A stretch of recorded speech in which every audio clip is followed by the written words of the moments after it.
ወፈርንም ከሳንም ለበስንም አለበስንም ከማውራት ወደ ኋላ አይልም። ስለዚህ ለሰላሳው መጨነቅን ትቼ እኔ በራሴ ህሊናና በራሴ ፍላጎት መጓዝ ጀምሬያለሁ ልላችሁ ፈልጋለሁ ቤተሰቦቼ።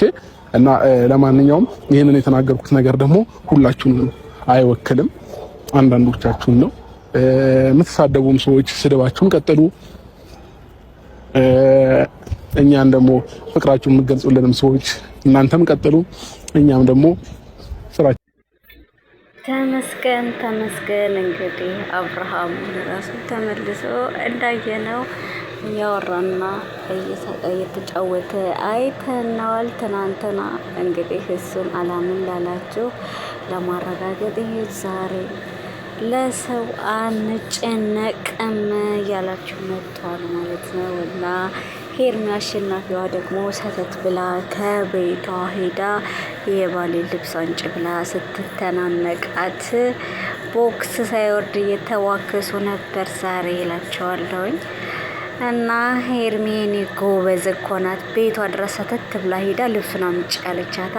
ልብሱን አወጣለሁኝ ብላ ጓዳ ሰተት ብላ ልትገባ ስትል እንቅ ተርጋ ልትደበድባት ነበር ያቺ ርኩስ ሴት ማለት ነው። ሰላም ሰላም፣ ሰላማችሁ በያላችሁበት ሰዓት አቆጣጠር ስትበልኝ እያልኩኝ ዛሬም እንግዲህ እንደተለመደው በሌላ ቪዲዮ መጥቼላችኋለሁ። ሰብስክራይብ ላይክ እያደረጋችሁ አበረታቱኝ ማለት ነው። እንግዲህ አፍትፈታው እንደቀጠለ ነው። ሄርሚ ጎበዝ ናች የኔ ጀግና።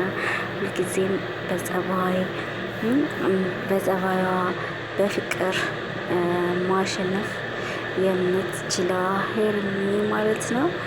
ዛሬም እንግዲህ ቤቷ ድረስ ሄዳ ልብሱን ካልወሰድኩኝ ሞቼ ይገኛለሁ። እሱ አሁን ወደ ራሱ ተመልሷል። አንቺ ያልሺው አንቺ ጋር ያለው ሬሳ አይደለም።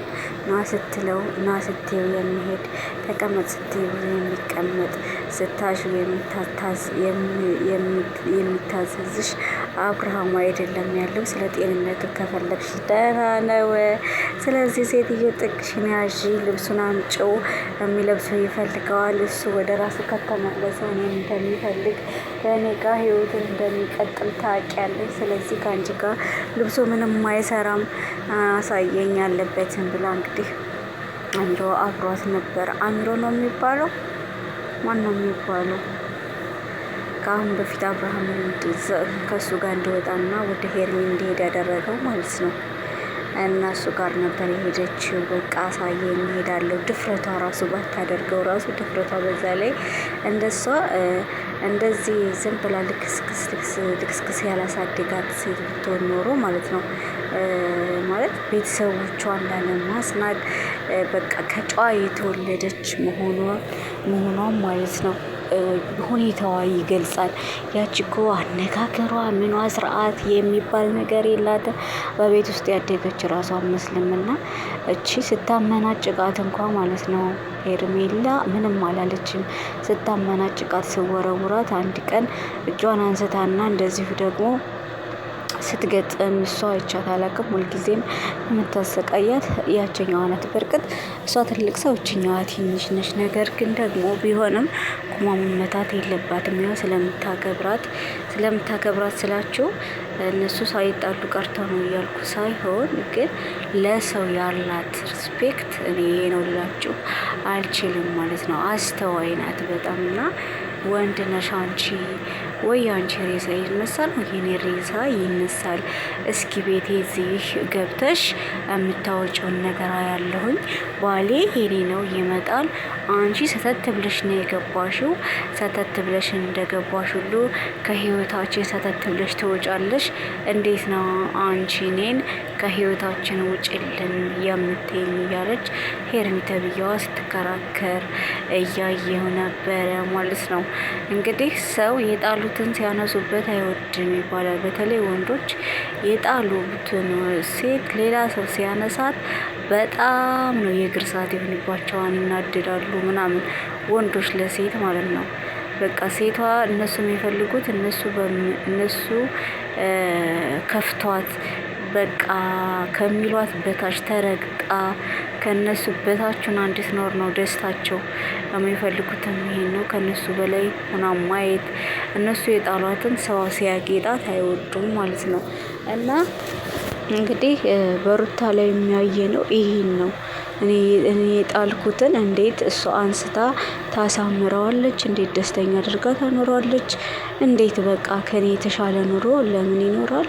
እኔ እዚህ ያሳለፍኩትን ነገር እሱ ሳያልፍማ ተደስቶ ማየት የለበትም የሚል አባዜ ነው ያለባትና አሁንም ተሽሎት ወደ ራሱ መምጣቱ ሳያስደስታት እግዚአብሔር ይመስገን ሳትል ገና በስትክክል እንኳ በደንብ ድኖ ሳይነሳ እሱን ለማግኘትና እሱን እንደ በፊቱ ለመመረዝ በጣም ነው የምትቸኩለው ማለት ነው። እና ግን እኔ ሳላደንቃቸው ማላልፈው አሚሮ የሚባለው ልጅ እንትና ማነው ስሟ ቦዚ እንዲሁም ደግሞ ዴብ ናቸው ማለት ነው። ልጁ ከሚፈልገውና ህይወቱ ሰላም የሚያገኝበት ቦታ አድርገውት ከቤተሰብ ጋር ሄደ ነው ያሉት ማለት ነው። ሻንጣ አውጥተው ምን ብለው ይሄው ሁላችሁም ውጡልኝ ቻው ምናምን ከተባባሉ በኋላ እንግዲህ የተቀመጠው ሄርሚና አብርሃም አብረው ነው ያሳለፉት ማለት ነው። እዛ ቤታቸው የሄዱ ስለሚረብሹ ሌላ ቦታ ዞር ብለው አብረው አሳለፉ። ወደ ራሱ እንድመለስ በጣም ብዙ ጊዜ ተሰጣት አትሉም? ለሄርሚ ከዛስ ደህና ሆኖ እንደ በፊት ሆኖ አምሮበት በራሱ ያ ሲጎተት የሚጎተተው እንደ በግ ሲነዳ የነበረው አብርሃም ሳይሆን በራሱ የሚወስን አብርሃም እንደ ድሮ ሳቂና ተጫዋቹ አብርሃም ወደ ራሱ መመለስ ሲጀምር ምን ያለች እንግዲህ ያው እሱን ለማግኘት አይደል ጠላታቸው እንደምንም በምንም ብለው 500 ኬክ ገብተሃል እሱን በማስመልከት እንግዲህ ኬክ እንቁረስልህ ብለው ስታገኘው ራሱ ሰፍ ብሎ ያን ያክል ያቀፋት ሰፍ ብሎ ያን ያክል ይሄ ነው ያላት ነገር የለም። እሷ ግን ሪያክት ስታደርግ የነበረው አሁንም አብሯት እንዳለ እሱ ለምን ለደቂቃም ተለይቷት እንዳልነበረ ከእሷ ጋር እንደሆነ አድርጋ አስመሳይ አይደለች። ማስመሰሉን ተከናበታለች። ስታስመስል ነው የነበረው ማለት ነው። በጣም እያስመሰለች ነው የነበረው። እንኳን ደስ አለ እንደምናምን በቃ አለ አይደለ እሱ ባሏ ሆኖ እንደቀጠለ አይነት ነገር ነው እንግዲህ እያደረገች ያለች የነበረው ማለት ነው። እና ዛሬ ደግሞ ሄርሚ ቤቷ ድረስ ነው ሄደችላት እና አሁን ተሽሎት ሲመጣ ታያለሽ። ልብሱንም አትወስጂውም መቶ ከህይወቱና ከልጆቹ ጋር ይገባል ቤት እያለቻት ነበረ። እሱ ሲያምርሽ ነው የሚቀረው።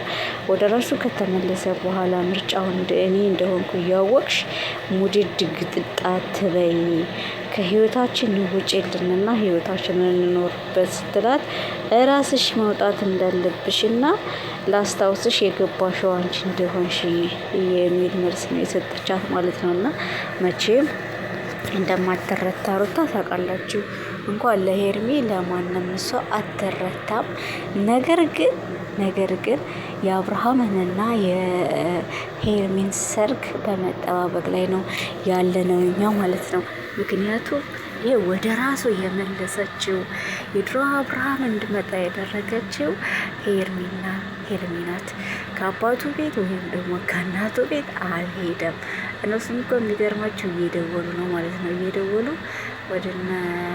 ወደ ቤተሰቦቹ እየደወሉ ማለት ነው። የት ነው በሚሉ ሰዓት እኮ እንደሌለ እየተነገራቸው ነው። ግን ራሷን ከሄርሚ ፊት ስትሆን ማለት ነው ከሄርሚ ፊት ስትሆን በቃ እሱ ማለት አብርሃም ከሩታ ጎን እንዲሆን አድርጋ አብሮ የሚውለው የሚያጥረው ከሄርሚ ጋራ የሆነ ውስጧ እያወቀች ግን ለማስመሰል በቃ ከቤተሰቡ እንደሆነና ቤተሰቡ ጋራ ያለውን ነገር ጨርሶ መጥቶ ቤቱ እንደሚገባ ነው እየነገረቻት የነበረው ማለት ነው። ግን እሷ ሄርሚ ከራሷ ጋር እንደሆነ ጠንቅቃ እያወቀች እንኳ እሷ እንደምትለው ጓ አላለችባትም። ከዚህ የሚመጣበት ምክንያት የለም። ቤት የሚመጣበት ምክንያት የለም። አምጪ ልብሱን እሄዳለሁ፣ አምጪና እሄዳለሁ። እዚሁ ተገትረሽ ዋይ እጅ እንደበር እንጨት አልሰጥሽም ብሞት ነው ያለቻት። እንግዲህ ቀቅላት ብለው ልብስ ሌላ ግዙለት፣ ልብስ ሌላ ግዙለት። ሄርምዬ እንዳትለቂ አጥብቀሽ ይዘሽ እንደዚህ ወደ ራስሽ እንደመለሹ ሁሉ አሁንም እስከ መጨረሻው ድረስ አግብተሽው የራስሽ እስከምታደርጊው ድረስ ከጎኑ መራቅ የለብሽም። ይህን የዋህ ማለት ነው። እሷ ብትሆን እኮ እንደዛ ቀለበቱን አውጥቶ የጣለባት አንቺ ማንሽ ምንድነሽ አላቅሽም ብሎ ምንም እንዳልተፈጠረ ምንም እንዳላሳለፈ ስሬ ሲሆንባት ማለት ነው። እሷ በእርግጠኝነት እንዴት እንደምታደርገው ከአሁን በፊት እናውቃለን፣ እያየን ነበረ። ጥፊ ምኑ ስንት ነገር ስታደርገው እያየን ነበረ። አሁን በሄርሜላ ቦታ ሆና እንደ ሄርሜላ ብትገፋ በእርግጠኝነት ዙራ አታየም። ነገር ግን ሄርሜ ይቅር ባይ ልብ ስላላት ስለምትረዳ ሰውን ስለምትረዳ ይቅር ስለምትል ብቻና ብቻ እስካሁን አብራ ካጠገቡ በመሆን ወደ ጤናው መልሰዋለች። ታዲያ ይቺ ሴት ልትበረታታ ወይም ደግሞ ልትሸልም አይገባትም ወይ? ቀለበትን አውልቆ ጥሏል በአደባባይ። ብዙ ነገር አድርጎኛል። ስስመው እኮ ማለት ነው የሳመችውን ፊቱን ሲጠርግ ነው የነበረው። አውቆም ይሁን ወይም ደግሞ እውነት ታሞም ይሁን እሱ አላህ እሱ ፈጣሪና እሱ ናቸው የሚያውቁት። እንደዛ ሲያደርጋት እንኳ ራሱ ያው ለጊዜው በጣም ከፍቷት ቁርምታለች ማለት ነው። አቅፋው የነበረ በቃ ኩምሽሽ ብላ ቁጭ አለች እንጂ ክፉ ነገር አልተናገረች። በቃ እኔ እንጃ በጣም እኮ ነው ከምንም በላይ ታጋሽነቷን እያሳየችን ያለችው ማለት ነው። እኔ የሄርሜላን ቅንጣት ታክል ትዕግስት ቢሰጠኝ ኖሮ እንደዚህ ያለ እድሜ ባላረጀው ኖሮ ማለት ነው። እና ሄርሜ ማለት በቃ ትዕግስተኛና የንጹህ ልብ ባለቤት ናት። ስለዚህ እችን ሴት ደግሞ ማንም ፈልገው በቀላሉ አያገኛት። ከአሁን በፊትም ተናግረዋል። ሄርሜን የሚያፈቅራት ሰው 10,000 ከዛም በላይ ሊሆን ይችላል። ነገር ግን ሄርሜን የሚያገባት አንድ ወንድ ነው። እሱም ማነው? ተናግሮ ነበር ማለት ነው። እና አሁንም እነሱ በእነሱ ግፊት ተንበርክኮ ያደረገላትን ቀለበት ቆሞ እንዳወልቀውና በእነሱ ፊት ያዋረዱ መስሏቸው እንዳዋርዳት እዛው ፊት አድርገዋል ማለት ነው። ነገር ግን አሁን ደግሞ ተንበርክኮ መልሶ ቀለበት ሲያደርግላትና ሲያገባት ማየት ሞት ይሆንባታል። ላይክ ሰብስክራይብ እያደረጋችሁ አበረታቱ።